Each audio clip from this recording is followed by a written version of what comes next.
Bienvenido a Reflexiones, un programa, un programa para pensar. El día de hoy vamos a hablar de cuando lo que creo no me prepara para lo que viene. Tenemos una cita en la Escritura que se encuentra en Juan capítulo 1, verso 10, que dice: en el mundo estaba y el mundo por él fue hecho, pero el mundo no le conoció. A lo suyo vino y los suyos no le recibieron. Mas a todos los que le recibieron, a los que creen en su nombre, les dio potestad de ser hechos hijos de Dios. Una escritura que conocemos bastante bien. Y la conocemos bastante bien porque, es una escritura que nos habla acerca de nuestra salvación. Pero aquí nos dice, en primer lugar, que Dios es el creador porque el mundo fue hecho por él, pero el mundo no lo conoció. Y dice, a lo suyo vino, a lo suyo. ¿A qué vino el Señor? A traer salvación y vida eterna, a manifestar al Padre. A eso vino el Hijo, a dar a conocer al Padre. Pero los suyos no le recibieron. Algo pasó cuando el Señor vino y se hizo carne, que los judíos estudiosos y cuidadosos de la ley y de los profetas no pudieron reconocerlo. ¿Qué fue? Sus ideas o sus interpretaciones acerca de cómo es que el Mesías, el Cristo, habría de venir, no correspondían, no empataban, no hacían sentido con Jesús. Es decir, sus ideas de interpretación fueron las que hicieron que se perdieran, que no le recibieran, que no le creyeran. Pero ¿qué es lo que creían? Vamos a ver, y me gustaría que pudiéramos observar un par de profecías que por la manera en que las interpretaron, les hicieron tropezar. Mira, la primera de ellas se encuentra en Miqueas capítulo 5, verso 2, que dice: pero tú, Belén Efrata, pequeña para estar entre las familias de Judá, de ti me saldrá el que será Señor en Israel. Y sus salidas son desde el principio, desde los días de la eternidad. Y esto que termina diciendo desde los días de la eternidad nos habla de que no está hablando de un hombre, de una persona normal, sino está hablando de ese Mesías, de ese Cristo Rey que vendría a reinar sobre Israel y sobre el mundo entero. Y nos dice de dónde vendría. Dice: Belén Efrata, pequeña para estar entre las familias de Judá, de ti me saldrá. ¿De dónde? De Belén Efrata. Esta es una profecía que habla acerca del lugar de donde el Mesías, descendiente de David y destinado a ser Señor en Israel, vendría. ¿De dónde? Belén. Pero los intérpretes de la ley habían no solamente interpretado que vendría de Belén, sino que enseñaban que simplemente aparecería, aun cuando creían que descendería de David. Pero eso no importa. Ellos no creían en la encarnación del Mesías. Así que ellos enseñaban que solo un buen día aparecería. Sin descendencia, sin genealogía, sin nada. O sea, simplemente aparecería. ¿Qué sucedió cuando le tuvieron enfrente? Juan 7:25. Decían entonces unos de Jerusalén: ¿no es este a quien buscan para matarle? Pues mirad, habla públicamente y no le dicen nada. ¿Habrán reconocido en verdad los gobernantes que este es el Cristo? 27. Pero sabemos de dónde es, mas cuando venga el Cristo nadie sabrá de dónde sea. ¿Qué impidió que creyeran que Jesús era el Mesías? Sus ideas sobre lo que la Escritura decía. Ellos no podían creer en Jesús como el Mesías porque, según ellos, sabían de dónde era, quién era su madre y sus hermanos. Y que cuando el Mesías apareciera nadie sabría de dónde había salido. Evidentemente estaban equivocados porque no sabían realmente de cómo es que Él había venido a este mundo. Pero sus ideas se estorbaron, sus ideas cegaron sus ojos para que no reconocieran en Jesús al Cristo. ¿Ok? Vamos a ver un ejemplo más y lo vemos a través del cántico de Zacarías. Zacarías, el padre de Juan el Bautista, donde dice, Lucas 1:69. Y nos levantó un poderoso Salvador en la casa de David su siervo, como habló por boca de sus santos profetas que fueron desde el principio, salvación de nuestros enemigos y de la mano de todos los que nos aborrecieron, para hacer misericordia con nuestros padres y acordarse de su santo pacto. ¿Qué creían? Bueno, ellos creían que cuando el Mesías llegara, los libraría de la opresión de Roma, pues los libraría de todos sus enemigos. Sería salvación de sus enemigos y en ese momento estaban siendo oprimidos por Roma. Por lo tanto, ellos creían que si realmente Jesús era el Mesías, bueno, Él vendría para librarlos de la opresión de Roma. Ellos no esperaban a alguien que viniera a salvar sus almas del infierno, no. Ellos esperaban a alguien que viniera a destruir a los enemigos de Israel y hacer de ellos cabeza de naciones. De manera que cuando vieron a Jesús, no vieron en él a un comandante de los ejércitos celestiales. Y como no se ajustó a lo que ellos creían, le despreciaron y no le recibieron como el Cristo. Por eso la Escritura dice que a lo suyo vino y los suyos no le recibieron. No le recibieron como el Cristo. Israel se perdió porque sus ideas, sus interpretaciones, sus deseos, escúchame bien, sus deseos les impidieron ver en Jesús al Mesías. Estaba ahí delante de ellos, pero no le podían ver, porque esas ideas, esas interpretaciones, esos deseos que en ellos había, no les permitían mirar en Jesús al Mesías. Pero ahora me gustaría que reflexionáramos en si eso que les pasó a los judíos no podría suceder de nuevo, pero en la iglesia. ¿Qué piensas? ¿Podría pasarnos como iglesia? Porque de la misma manera que esos judíos, maestros de la ley, doctos en las escrituras, nosotros tenemos escrituras, tenemos Biblias. Vamos cada 8 días, cuando menos, a nuestras iglesias a estudiar de las escrituras. Interpretamos las escrituras, guardamos la sana doctrina. Pero ¿nos podría suceder lo mismo que les sucedió a esos judíos, que gracias a esas ideas preconcebidas, esos anhelos, esos deseos, esos fallos de interpretación, esas ideas podrían estar estorbándonos para no prepararnos para lo que viene? ¿Qué piensas? Mira, porque yo te quiero hablar en este momento de cosas que como iglesia estamos esperando. Y que como iglesia, no importando la denominación a la cual pertenezcamos, todos estamos esperando porque evidentemente la Escritura habla de ello. En primer lugar, todos estamos esperando que Cristo regrese de la misma manera que se fue y que los ángeles, no hombres, los ángeles anunciaron que lo haría. Hechos capítulo 1, verso 9. Hechos 1, 9.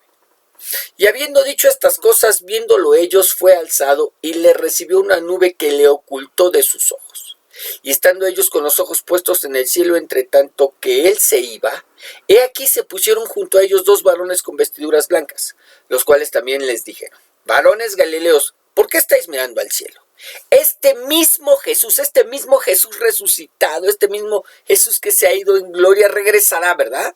Que ha sido tomado de vosotros al cielo, así vendrá como le habéis visto ir al cielo, así vendrá. Así que lo primero que como iglesia, porque está escrito en la palabra, estamos esperando es el regreso de Cristo. Y este regreso no fue anunciado por hombres, sino fue anunciado por estos varones con vestiduras blancas, ángeles que aparecieron junto a los discípulos mientras ellos estaban absortos mirando hacia el cielo porque no podían creer lo que sus ojos estaban viendo. ¿Ok? En primer lugar. En segundo lugar, estamos esperando que antes de que Cristo regrese nos lleve con él a través del arrebatamiento de la iglesia, donde los muertos en Cristo resucitarán y los que estén vivos seremos transformados. ¿Dónde dice eso? Primera de Tesalonicenses 4:15. Por lo cual os decimos esto en palabra del Señor, que nosotros que vivimos, que habremos quedado hasta la venida del Señor, no precederemos a los que durmieron, porque el Señor mismo con voz de mando, con voz de arcángel y con trompeta de Dios descenderá del cielo. Y los muertos en Cristo resucitarán primero. Luego nosotros los que vivimos, los que hayamos quedado, seremos arrebatados juntamente con ellos en las nubes para recibir al Señor en el aire y así estaremos siempre con Él. Es decir, nosotros esperamos que antes de que se produzca el regreso de Cristo, como lo anunciaron estos ángeles, seamos arrebatados, como lo dice la Escritura, juntamente con aquellos que murieron en Cristo y serán resucitados para encontrarnos con nuestro Señor en el aire y estar siempre con Él. Esto es lo que dice la Biblia. Es lo segundo que esperamos. En tercer lugar, o lo tercero que podemos esperar, es que recibamos nuestras coronas o galardones, reconocimientos que nos adornarán en las bodas del Cordero. Donde dice, 2 Corintios 5:10, porque es necesario que todos nosotros, cristianos, creyentes, hijos de Dios, comparezcamos ante el tribunal de Cristo para que cada uno reciba según lo que haya hecho mientras estaba en el cuerpo, sea bueno o sea malo. Es decir, para recibir esos reconocimientos, ¿verdad? Esos galardones, esas coronas. Tres acontecimientos que todo el que es cristiano, sin importar a qué denominación, escúchame bien, o corriente de pensamiento pertenezca, está esperando que suceda. Aquí el problema no es lo que esperamos, sino que la pregunta que nos hacemos es ¿cuándo? Y es allí, para contestar ese cuándo, donde nuestras ideas, donde nuestras interpretaciones e incluso nuestros deseos entran en juego. Y podrían hacer que nos equivoquemos y que no nos preparemos para encontrarnos con nuestro Señor. ¿Qué quiero decir? Mira, todos creemos en que la iglesia será arrebatada y que eso sucederá antes de que Cristo regrese. ¿Estamos? Estamos. O sea, todos lo creemos, todos. Digo, unos pueden creer que es antes de la gran tribulación, otros pueden creer que es a la mitad de la tribulación, otros pueden creer que es antes de que las copas de la ira sean derramadas y otros pueden creer que incluso sea unos instantes antes de que Cristo regrese. Pero todos creemos que es antes del regreso de Cristo. O sea, todos lo creemos. Ahí la pregunta es ¿cuándo nos arrebatarán? Yo te acabo de hablar de cuando menos 4 posturas que conozco. Y es ahí donde todos podemos interpretar conforme a nuestras ideas y deseos. De manera que decimos que lo hará antes de que la tribulación comience, porque leemos, y ahora vamos a la Biblia, porque leemos que la iglesia será salva de la ira de Dios. Fíjate, 1 de Tesalonicenses 5:9. Porque no nos ha puesto Dios para ira, sino para alcanzar salvación por medio de nuestro Señor Jesucristo. Este es el texto que normalmente utilizamos para decir, no somos puestos para ira, así que no pasaremos por la ira de Dios que se derramará en medio de este mundo. Cuando el Señor Jesucristo vino a traer salvación a nuestras vidas, no solamente vino a traer salvación a nuestras vidas para no ir a parar al infierno, sino salvación para no ser expuestos a la ira de Dios, que el infierno es una manifestación de esa ira de Dios. ¿Ok? Entonces, este es el texto que normalmente utilizamos, pero resulta que el principio de la tribulación no es una manifestación de la ira de Dios cayendo en este mundo. Para eso es el derramamiento de las copas, según Apocalipsis. Y es la última fase del castigo de Dios a este mundo. Pero lo que sí nos dice la Escritura, porque sí nos dice que no fuimos puestos para ira, pero lo que también nos dice es 2 de Tesalonicenses 2:1. Pero con respecto a la venida de nuestro Señor Jesucristo, es el tema, ¿verdad? Y nuestra reunión con el arrebatamiento, os rogamos, hermanos, que no os dejéis mover fácilmente de vuestro modo de pensar, ni os conturbéis ni por espíritu, ni por palabra, ni por carta como si fuera nuestra, en el sentido de que el día del Señor está cerca. Nadie os engañe en ninguna manera, porque no vendrá sin que antes venga la apostasía y se manifieste el hombre de pecado, el hijo de perdición. ¿Qué tiene que pasar antes de que seamos arrebatados? Según leemos en la Escritura. Bueno, en primer lugar, la apostasía, tema en el que ya reflexionamos y donde definitivamente tiene que estar la iglesia. O sea, no puede haber apostasía si no hay iglesia. Así que, para que haya apostasía, tiene que haber iglesia en medio de este mundo, en medio de esta tierra. Y en segundo lugar, el anticristo se tiene que manifestar y la iglesia lo tiene que reconocer. Y no solamente eso, no solamente tenemos que reconocer quién es el anticristo, sino sufrir persecución por su mano. Pero ¿sabes algo? Ese tema no nos gusta. Escucha, preferimos creer, escúchame bien, preferimos creer que en el momento en el que sepamos quién es el anticristo, en ese instante seamos arrebatados y de esa manera no pasemos por la terrible persecución de que se habla. ¿No es cierto?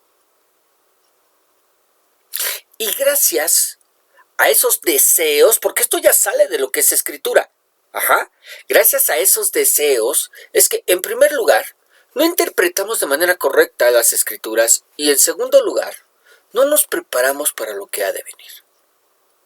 Y es que el tercer acontecimiento que esperamos es que antes de las bodas del Cordero, la iglesia será ataviada a través de sus buenas obras que serán reconocidas y recompensadas en el tribunal de Cristo, como ya vimos.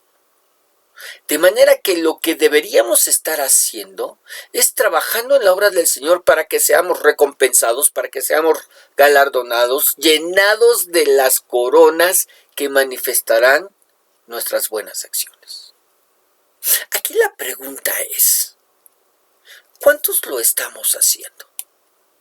Porque mira, si podemos tener nuestras diferencias, si podemos aferrarnos a nuestras ideas, y podemos decir, pero no importa lo que diga la Biblia, pastor, incluso. Yo creo firmemente que nos vamos antes y que Dios no va a permitir, porque Diosito es chulo y lindo y no va a permitir que pasemos por ningún problema o tribulación. Tienes problemas. Pero bueno, hay quien puede pensar de esa manera. O hay quien diga, ay, pastor, no, pero yo sí creo que, bueno, a pesar de la persecución y a pesar de todo eso, Dios nos va a llevar antes. O hay quien diga, no, nos va a llevar a la mitad, o no, nos va a llevar antes de que las copas de la ira sean derramadas y traer todos los argumentos escriturales que tú quieras. Y habrá quien incluso diga, no, va a ser unos instantes antes de que Cristo venga. Aunque galardones y bodas del Cordero se hagan en milésimas de segundo de este mundo. No, porque esa es la justificación. Sí, o sea, yo puedo respetar todo eso. Pero la pregunta es, no importando mucho, ¿no? Cuando seamos arrebatados con relación a la venida del Señor, que sabemos que será antes de que Él venga. El tercer acontecimiento del que hablamos y estamos esperando es esos reconocimientos, esas recompensas de nuestras buenas obras en el tribunal de Cristo. Y nos estamos preparando para nuestro encuentro con el Señor. Nos estamos preparando para esa tribulación que viene, para esa apostasía de la cual ya estamos siendo testigos. Nos estamos preparando para esa persecución que se desatará sobre este mundo, pero sobre todo nos estamos preparando para encontrarnos con nuestro Señor. ¿Cuántos lo estamos haciendo? ¿Cuántos hemos dejado todo aquello que nos distraiga y estamos trabajando en el reino? Sí. ¿Cuántos estamos dejando eso que nos distrae hoy en día? Las redes sociales, Facebook. Incluso podemos hablar de esos streamings, ¿no? De Netflix y de Disney Plus y de Star Plus y de todos esos plus de los cuales nos hemos llenado en nuestros teléfonos y que nos están quitando, robando precioso tiempo para prepararnos. No digo que sea pecado que veas Netflix, no digo que sea pecado que veas Star Plus. No lo estoy diciendo así, pero sí sería pecado si en lugar de estudiar, en lugar de escudriñar, en lugar de tener relación con el Señor, estés haciendo todas estas cosas. ¿Cuántos estamos creciendo en santidad? Pregúntate. Creciendo en santidad en medio de un mundo, en medio de una sociedad que cada día se corrompe más. Hoy en día más personas a lo malo llaman bueno y a lo bueno llaman malo. Ok, en medio de estas circunstancias, ¿cuántos estamos creciendo en santidad? ¿Cuántos estamos creciendo en comunión con Dios a través de la oración y la palabra? Pregúntatelo. ¿Estamos creciendo en comunión con Dios a través de la oración y la palabra? Es decir, Dios es algo más que un pensamiento en la mañana que decimos, Señor, gracias porque me dejaste ver la luz de un nuevo día, cuando menos. ¿Realmente estamos apartando tiempo de nuestras vidas para la palabra y para la oración? ¿O las distracciones de este mundo no nos lo están permitiendo? ¿Cuántos nos estamos haciendo oportunidades para compartir de Jesucristo, para compartir el Evangelio? Y escucha bien cómo lo dije, ¿cuántos nos estamos haciendo oportunidades? No es que, es que surge la oportunidad y tienes que compartir, no, te estás haciendo esa oportunidad para poder compartir de Jesucristo, para poder compartir del Evangelio. ¿Lo estás haciendo? ¿Estás compartiendo? ¿Estás predicando? ¿Estás hablando de Él a tiempo y fuera de Él? O sea, fuera de tiempo. Estás aprovechando cada oportunidad y te estás haciendo oportunidades para poder hablar, aunque sea un tema de controversia, aunque sea un tema en el que se enojan cuando lo hablas, aunque sea un tema en el que dicen, ya vas a empezar. ¿Ok? ¿Lo estás haciendo? Porque yo quiero que te preguntes, y con esto voy a terminar, porque es una reflexión lo que tenemos el día de hoy. ¿Qué estás haciendo? Por favor, pregúntate, ¿qué estás haciendo? ¿Lo que creo te está preparando para lo que viene? ¿O lo que creo no me prepara para lo que viene? ¿Qué estás haciendo? Ahí en tu lugar.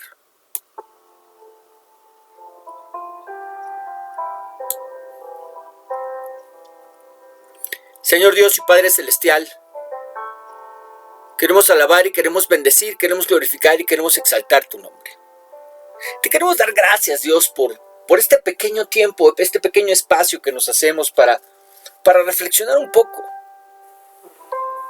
El día de hoy hemos reflexionado acerca de cómo es que mis creencias, eso que ya no cuestiono porque doy por sentado que así ha de ser, no están colaborando, no están contribuyendo a que yo me prepare para mi encuentro contigo.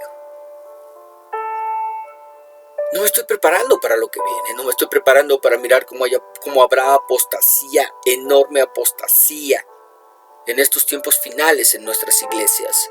No me estoy preparando, Señor, para mirar una persecución encarnizada sobre nosotros con un odio y una rabia tal, Señor, que solamente el infierno puede provocar. Y no me estoy preparando, Señor, para encontrarme contigo en los cielos, para que mis obras sean juzgadas por ti.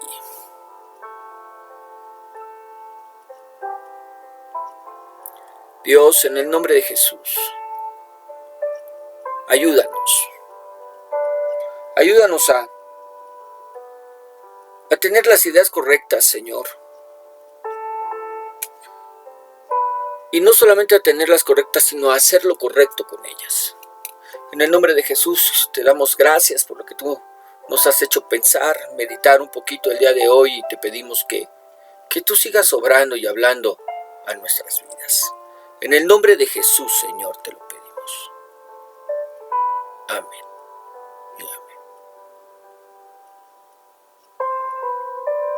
Muy bien, que el Señor te bendiga, que el Señor te guarde, que el Señor haga resplandecer su rostro sobre ti y sea ese mismo Señor el que te dé paz. Nos despedimos, no sin antes recordarte en verdad que nos oímos todos los días a través de un devocional diario. Que los días domingo tenemos nuestra reflexión y mañana lunes recibirás tu estudio bíblico. En verdad te deseamos que el Señor te siga bendiciendo.